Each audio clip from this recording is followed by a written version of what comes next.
Imagine believing for 50 years that your very first love was just this embarrassing, totally unrequited teenage failure. Oh, man.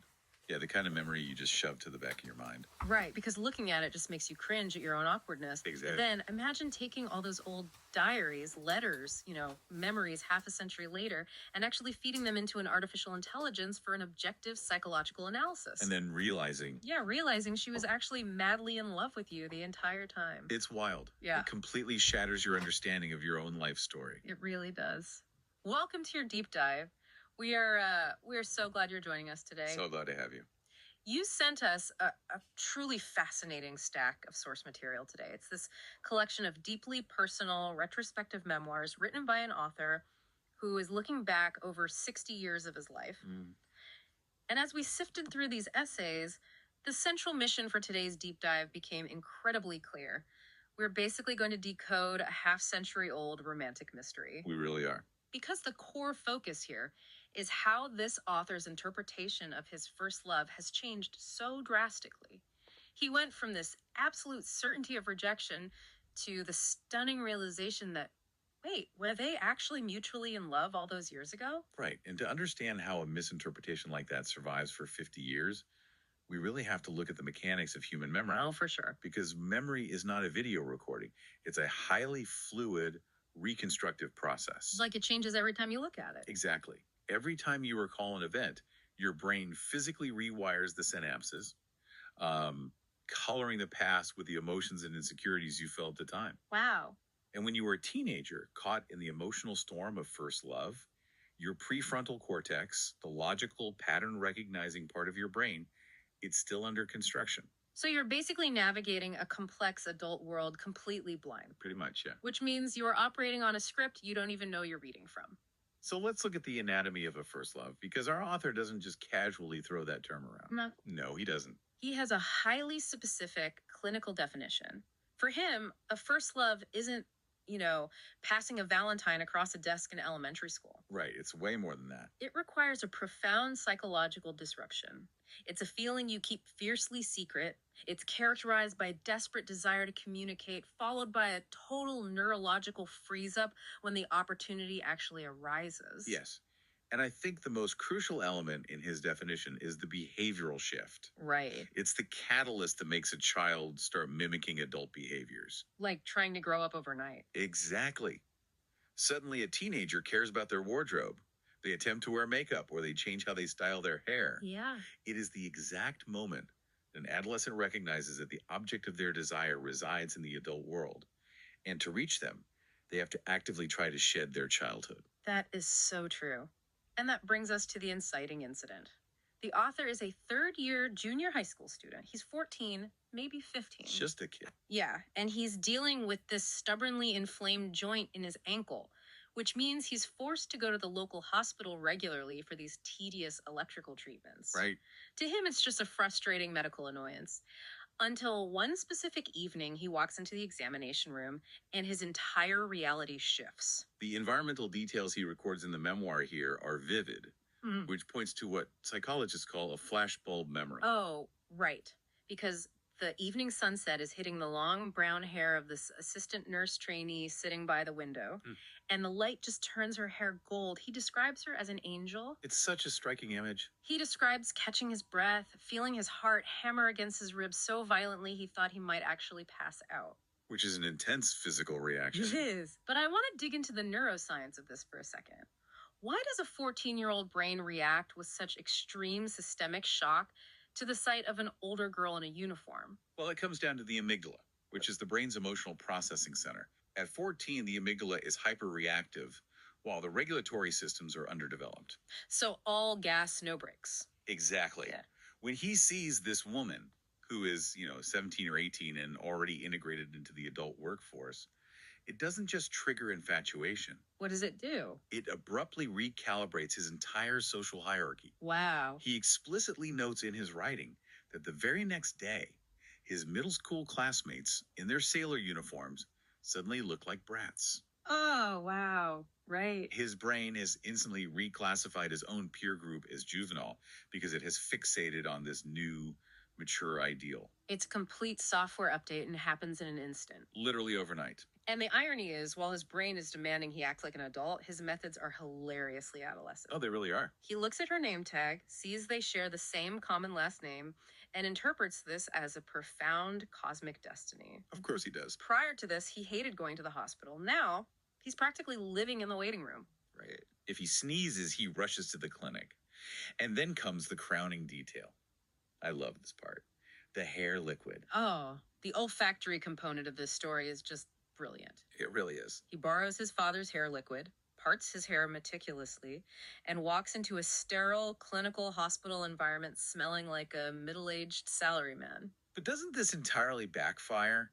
I mean, he's trying so desperately to mask his youth, but slathering on his dad's cologne just shines a massive spotlight on the fact that he's a kid playing dress up. Oh, absolutely. To a working nurse, a kid smelling like a 50-year-old accountant has to be completely jarring. It is jarring, but it's also deeply endearing because of the inherent paradox, right? Yeah, guess so. Adolescents lack the subtlety of genuine adulthood. They understand the symbols of maturity like cologne or a certain hairstyle, but they don't understand the application. That makes total sense. However, from a neurological standpoint, olfactory memory is the most deeply entrenched memory system we have because the olfactory bulb connects directly to the hippocampus. So by altering his scent, he is aggressively trying to forge a new identity. He is acutely, painfully aware of his status as a child, and he's using every crude tool at his disposal to build a bridge over to her side. And what a massive gap he's trying to bridge. She's only 2 or 3 years older, but she is wearing a uniform, she has a job, she exists in the professional sphere. Right. And that dynamic sets the stage for how they navigate their interactions over the summer vacation. School lets out. Our author starts optimizing his schedule purely to intercept her. He's on a mission. Totally. He figures out when her afternoon lunch break is, and he just happens to be loitering in the dimly lit reception area while the Olympics are playing on the television. He's manufacturing proximity. And the interesting thing is, she engages with it. She does. She walks over, notes that he's early, and they chat for 10 minutes. For a teenager, those 10 minutes of undivided adult attention are just euphoric. But the real world quickly intrudes. A senior coworker in the hospital notices them chatting and remarks that they seem awfully close. Right, which shifts the dynamic. Yeah. The nurse trainee immediately panics and lies. She tells the senior staff member that they are cousins, using their shared last name as the alibi. This is a crucial defense mechanism. Oh, why a cousin? Well, by categorizing him as family, she instantly neutralizes the romantic or inappropriate implications of a working adult spending her breaks with a teenage boy. Ah, I see. She is building a boundary to protect her professional standing, but also to protect their dynamic from outside scrutiny. That's fascinating. But she doesn't just lie to the coworker, she brings him in on the conspiracy. She does. She tells him about the lie and says, "Let's pretend you're my cousin on my father's side." And to seal this pact, she extends her hand for a handshake. A physical touch. Right. Now, the author's reaction to this simple gesture is incredible. He describes feeling like his consciousness actually detached from his body, floating near the ceiling, shouting down instructions on how to behave. That dissociation is a textbook physiological response to sensory and emotional overload. Rip. Oh, yeah. He has spent months idolizing this woman from afar, treating her almost as a deity bathed in sunset light. Yeah. The sudden intrusion of physical reality, a formal tactile handshake, it just overloads his nervous system. He says his face completely locked up, and he probably looked miserable instead of happy. He just couldn't process the physical data. Poor kid. I know, right? And yet, this awkwardness doesn't stop his pursuit. Later that summer, he attends a supplementary high school prep course near a different train station. He calculates her morning commuting route, and he deliberately alters his own path, lingering at a specific ticket gate, just to accidentally on purpose bump into her for a brief chat before her shift. It requires immense dedication. And we have to recognize that she is entirely aware of what he's doing. You think so? Oh, absolutely. Yeah. A person doesn't naturally bump into you at a specific ticket gate every single morning. She allows it to happen. She welcomes it with a smile. That's a really good point. There's even a morning where they haven't seen each other for a few days, and she hands him a half-written letter that teasingly asks, "Don't you have a girlfriend?" Which he reads as her highlighting the distance between them. He looks at her elegant adult handwriting and feels incredibly small. Yeah. But this brings us to a massively important piece of context that is easy to miss if you aren't familiar with the era.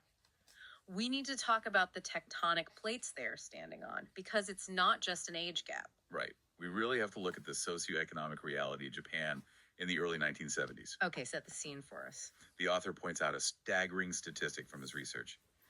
During that period, only 2 to 3% of junior high school graduates went straight into the workforce. Wow. 2-3%. Exactly.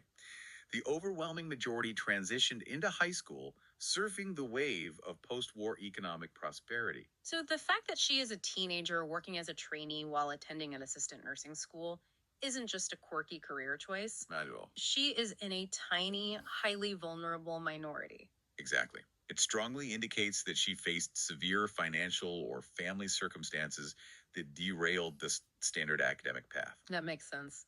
While her peers were studying for high school entrance exams, she was forced to make a pragmatic pivot to acquire a vocational skill purely for survival. Wow. She is a working class adult by necessity, not by age. Which completely reframes their power dynamic. I mean, from the teenage author's perspective, he feels inferior because he is a student and she is an adult with a paycheck. Right. He feels small when she hands him a letter or shakes his hand. But what is she seeing when she looks at him? She is looking across a massive societal canyon. Oh, man. She sees a boy with a safety net. A boy who has the luxury of worrying about high school prep courses instead of hospital shifts. Right. You used the term tectonic plates earlier, and it is the perfect mechanical metaphor.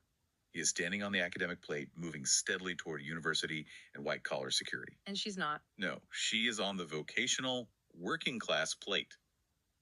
As time passes, those plates are mathematically guaranteed to drift further and further apart. He thinks the friction is just about maturity.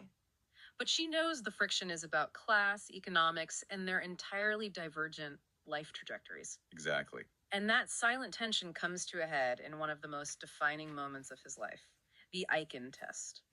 Yes. The Aiken. For context, for anyone who doesn't know, the Aiken is a highly rigorous English proficiency exam in Japan. Very rigorous. And the author is hesitating over whether to take the level 2 exam, which is roughly equivalent to a high school graduate's proficiency. Right. For a junior high student to attempt it is exceptionally rare and intimidating. Extremely rare. So he casually mentions his hesitation to her during one of their morning train station intercepts. And she doesn't coddle him. No. She doesn't give him a long motivational speech. She just looks at him and delivers one blunt sentence. You won't pass if you don't take it. Ukanakia ukanayo. Yeah. It is incredibly stripped down. Yeah. But because of who it comes from, the psychological impact is basically nuclear. It totally becomes his absolute prime directive. He takes that single sentence and uses it as rocket fuel. Mm-hmm. He doesn't just take the grueling exam, he dominates it. He becomes the top student in his English class. But why does a simple sentence from a nurse override his own academic anxiety so completely? Because it shifts his motivation from intrinsic to extrinsic. How so? He is no longer taking the test to get a certificate. He's taking the test to prove his worthiness to a woman who represents the adult world. Wow. It's a cognitive scaffolding. He uses her validation to build his own confidence. And it works. But as it inevitably happens, seasons change. He graduates junior high and starts attending a high school that requires a grueling hour-and-a-half commute in the opposite direction. The physical distance grows. Right. His ankle heals, so the hospital visits stop. Her shift schedule changes. The physical proximity that allowed their micro-interactions to exist just completely evaporates. The environmental variables that supported the relationship are removed. But the psychological imprint remains deeply embedded. So embedded that he makes massive, irrational life choices based on a ghost. He really does. His English and humanities grades are stellar. He is naturally gifted in those areas. But when it's time to choose an academic track for university preparation, he willfully chooses the notoriously difficult science and math track. Which is wild. Why? Because he has constructed this romantic architectural blueprint in his head where if she is a nurse, he must become a doctor to be worthy of standing next to her. This perfectly illustrates the danger of the adolescent brain. Yeah. The prefrontal cortex is failing to calculate long-term reality. Yeah. He is sacrificing his actual natural talents and subjecting himself to years of academic misery to fulfill a symbolic alignment. That's so sad. He is trying to force his tectonic plate to shift closer to hers through sheer willpower. And it almost ruins him academically. Yeah. He writes about how much he suffered trying to keep up in math. And the silent suffering goes on for 3 years. He sends her occasional letters, but mostly it's radio silence. Until his third year of high school, he is staring down the barrel of crucial university entrance exams. And, out of nowhere, the phone rings. It's her. After 3 years of silence, she initiates contact. She asks to meet. They sit down in a coffee shop in Shinjuku. The air is thick. He has been fueling his academic life with the memory of her, and now she is physically sitting across from them. Right. She slides 2 photographs of herself across the table, and then she drops the anvil. She announces that she is getting married. And we have to analyze how she delivers this information because it is a masterclass in psychological closure. Okay, so when he manages to force his voice to work and asks what kind of man her fiance is, she tells him the man is like Aikichi Azawa. Aikichi Azawa. Right, for anyone unfamiliar, Aikichi Azawa is the titan of Japanese rock and roll. He is the ultimate symbol of rough, charismatic, working-class rebellion. He exudes a hyper-masculine, anti-establishment energy. Totally different from our author. Exactly. And right after deploying that name, she looks at the author, a stressed, nerdy high schooler prepping for exams, and says, if you had been a college student when we met, things would have been different. It is a devastating combination of words. It is, but I want to push back on her strategy here. Okay. Was bringing up Aikichi Yozawa a deliberate tactical shield to protect him?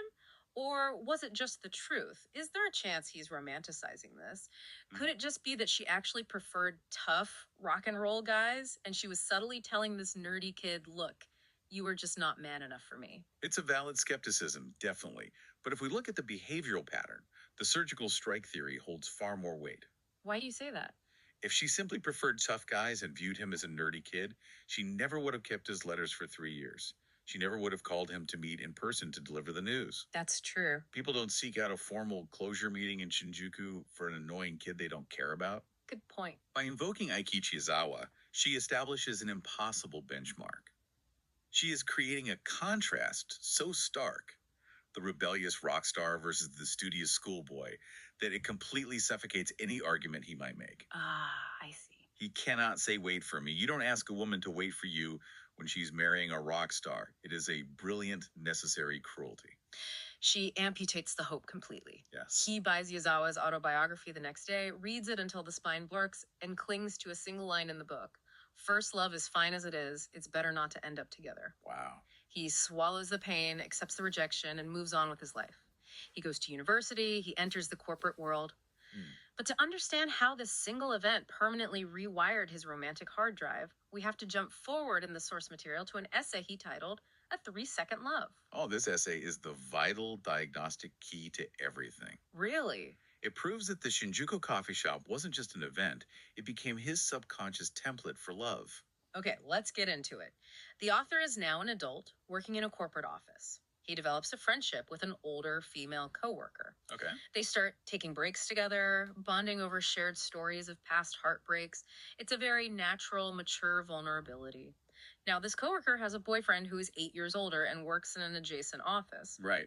But the boyfriend's parents strongly oppose the relationship. They think she isn't suitable for him, and she is feeling deeply rejected and isolated by this. And the author is right there, filling the emotional void as a sympathetic listener.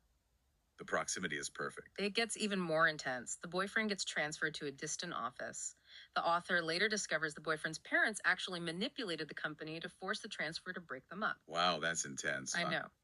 With the boyfriend physically gone, the coworker turns her focus entirely to our author. She gets incredibly bold. She uses the pretext of teaching him dance steps she learned in college to hold his hand.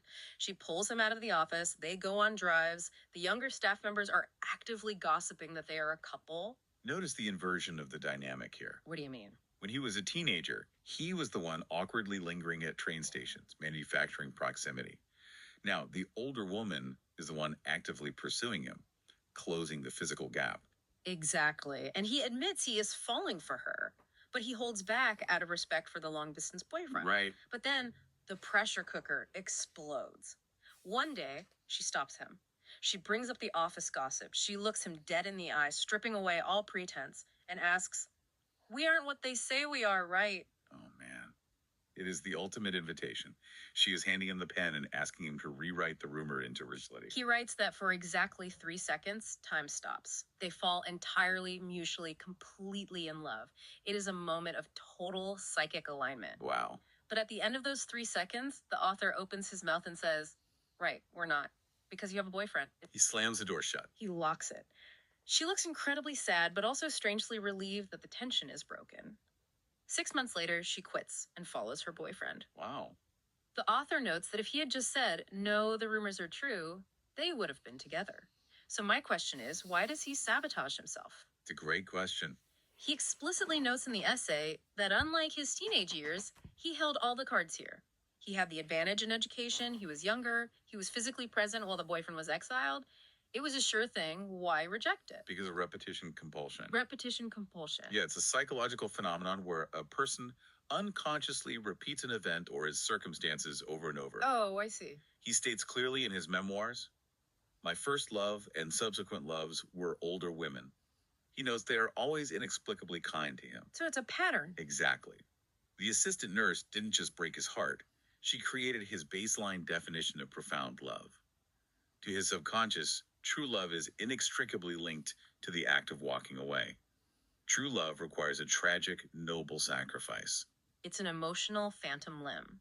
He is hardwired to experience these intense spiritual connections with older women, but if he actually consummates the relationship, it violates the blueprint. Exactly. A messy, real-world relationship with an older coworker, which would involve breaking up her existing relationship and fighting her boyfriend's parents, doesn't fit the pristine, tragic model of the nurse in the sunset. Right. He actively chose to become the architect of his own unrequited love story. He gave the coworker the exact same clean break the nurse gave him. He preserved the perfection of those 3 seconds, precisely because he knew that letting it turn into a real relationship would introduce chaos. That's wild. Which brings us to the ultimate turning point of these essays, the paradigm shift. This is where everything we just talked about flips completely upside down. Okay. The author is now in his 60s. Mhm. He is looking back over a half century of life, and he sits down to write the chapter about the nurse. For 50 years, he has carried the narrative of the pathetic, rejected teenage boy. He thinks he is writing a story about a silly crush on a woman way out of his league. But as he translates the raw memories into written words, something remarkable happens. This is fascinating. The physical act of writing forces his brain to stop playing the highlight reel of his own embarrassment and actually examine her behavior. Because writing is a powerful cognitive tool for perspective taking. Right. When you put an event on paper, you have to establish the motivations of the characters. When he was forced to write her as a full character, rather than just an object of his affection, her true motives emerged. And he starts remembering data points he'd ignored for decades. He remembers how incredibly smart she was. Mhm. She used to casually explain complex human anatomy and pharmaceutical compatibility to him using high-level medical terminology. She possessed a sharp, analytical mind. Not just a typical teenager. No, he suddenly realizes this was not a girl who hated school. This was a brilliant young woman who was violently denied the opportunity to continue her education because of money. And that realization completely recontextualizes their interactions. It shines a glaring light on the massive socioeconomic gap they were navigating. Right. He realizes that while they never explicitly discussed educational background, the disparity must have been a constant, deafening alarm bell in her head. Absolutely. He was a carefree kid on a conveyor belt to university. To her, that gap wasn't just age, it was an insurmountable class divide. Let's apply this new lens to the Icon test. Okay, let's do it. For 50 years, he thought her blunt push, "You won't pass if you don't take it," was just the casual encouragement of an older mentor. What does he see now? He sees vicarious achievement. He realizes that she was looking at a boy who had the boundless academic opportunities she had been robbed of. When he hesitated out of fear, she couldn't stand it. No, she could. She pushed him because she desperately needed to see him bravely utilize a privilege she never had. To her, his willingness to tackle a high school level exam wasn't just good studying, it was dazzling, it was courageous. Right. She was fiercely attracted to his potential. She was living her unfulfilled academic dreams through his courage. And if we accept that she viewed him with that level of admiration and attraction, we have to completely decode the final goodbye in Shinjuku. The Shinjuku meeting. Okay, the parting words. If you had been a college student when we met, things would have been different. Right. The author spent 50 years believing this was a polite, gentle letdown, a nice way of saying, "You're a child and I'm marrying a real man." But under the new paradigm, stripped of his teenage insecurity, what is the actual syntax of that sentence? It is a raw, devastating confession of mutual love. It really is. She wasn't rejecting him. She was saying, "Your status as a student doesn't matter to my heart. Our emotional connection is entirely real and valid. The only thing separating us is the cruel mechanics of time. I am of marriageable age and a working class reality, and you are trapped in high school. If we had met just a few years later on equal societal footing, I would have chosen you." It is profound. The feelings were entirely mutual. The author finally realizes that she never viewed him as a pesky, immature kid. She saw him as a bright, brilliant beacon of hope. Oh, that's beautiful. But because she loved him, she recognized the danger she posed to his trajectory. She knew that if she entertained a relationship with him, she would anchor him to her working class reality. She would derail his academic future. So she played the villain. She had to. She deliberately broke his heart to protect his tectonic plate from colliding with hers. She used Aikichi Izawa, the ultimate symbol of the adult, gritty world, as a psychological barricade to ensure he wouldn't throw away his future trying to save her. Right. It is an act of breathtaking, tragic heroism. It is the ultimate expression of grace. For 50 years, he carried the weight of being a rejected boy. But the truth, revealed through the patience of time, is that he was a deeply loved young man whose partner stepped aside so he could fly. Which is an incredibly beautiful realization. But here is where the story takes a wildly modern, fascinating turn. Oh, this is the best part. The author doesn't just rely on his own emotional epiphany, he wants empirical proof. He takes all of these retrospective essays, these thousands of words detailing his life, and he feeds them into an artificial intelligence to get a completely objective, emotionless analysis of his psychological history. It is a brilliant application of technology. Isn't it? When an AI processes text, it doesn't have romantic biases. It uses natural language processing and vector embeddings to analyze sentiment, behavioral patterns, and the underlying subtext beneath the syntax. And what does the machine say? Well, The AI essentially confirms his new theory. The AI analysis points out that given the behavioral data, her final words about marrying someone like Aikichi Yazawa strongly indicate a calculated move designed purely out of consideration for him. right. The machine concludes she engineered the breakup to give him a clean, unambiguous break, preventing him from lingering in a destructive state of hope. But I want to address the skepticism you raised earlier. Okay, yeah. Is it possible that the author, now in his 60s, is just using an AI to validate a fantasy that makes his ego feel better? Right. It's so much nicer to believe she loved me too much to be with me than she just wanted a rock star boyfriend. It is nicer. But the AI is looking at the totality of the behavioral data, the 3 years of keeping his letters, the unnecessary invitation to Shinjuku, the specific phrasing of the college student comment. Yeah, that's a lot of data. All of these are highly inefficient actions if her goal was simply to discard an annoying kid. They only make logical sense if her goal was to safely dismantle a mutual attachment. The AI validates the logic of her sacrifice. Hearing this objective confirmation, the author realizes that what he experienced wasn't just a failed romance. He experienced the absolute pinnacle of what behavioral economists and psychologists call the peak end rule. Yes, this is a vital heuristic, a mental shortcut, first proposed by Daniel Kahneman. Okay, tell us about it. The peak end rule states that human beings do not judge an experience based on the total sum or average of every moment. Yeah, evolutionarily, that requires too much cognitive load. Instead, we judge an experience based almost entirely on 2 points: how we felt at the absolute peak of the experience and how it ended. So if you apply this to a typical romance, if two people date for 5 years, but the last year is full of bitter arguments, resentment, and a messy, screaming breakup over who gets the apartment, your brain codes that entire 5-year relationship as a negative experience. Exactly. The decay at the end corrupts the memory of the good years. But look at what the nurse accomplished. By severing the relationship cleanly, decisively, and at a moment of high emotional resonance in that coffee shop, she prevented any decay. She preserved it. They never had to endure the friction of their mismatched tectonic plates. Yeah. They never had to argue over money. They never had to watch the relationship slowly crumble under societal pressure. Precisely. She preserved it perfectly. Because she executed the goodbye with such surgical precision, she remains forever that golden, brilliant angel bathed in the hospital window's sunset. The peak end rule guarantees that his neural pathways will only ever access the idealized, perfected version of her. And that is why the author arrives at such a stunning conclusion. He finishes his memoirs by stating that he is fiercely proud of her. Hmm. He is deeply grateful for the confidence and hope she instilled in him. But most remarkably, he is grateful they never ended up together. Wow. He realizes that the perfection of the unblemished memory, the emotional architecture she gave him, is infinitely more valuable than whatever messy, chaotic reality might have unfolded if a high school kid and a working nurse had tried to force a relationship against the grain of the world. It proves that sometimes the most successful love stories are the ones that remain beautifully incomplete. It really is a staggering journey. So, as we wrap up, let's look at the totality of what you've heard today. Let's do it. We started with a sweaty, awkward 14-year-old boy practically suffocating in his dad's hair liquid, entirely overwhelmed by a brief encounter in a hospital. For 50 years, he locked that memory away as a pathetic delusion of unrequited love. But through the cognitive power of writing, the objective lens of an AI, and the grace of half a century of distance, that illusion shattered. It really did. It was replaced by the humbling truth of mutual affection and a partner who loved him enough to orchestrate a perfectly painful, perfectly necessary goodbye.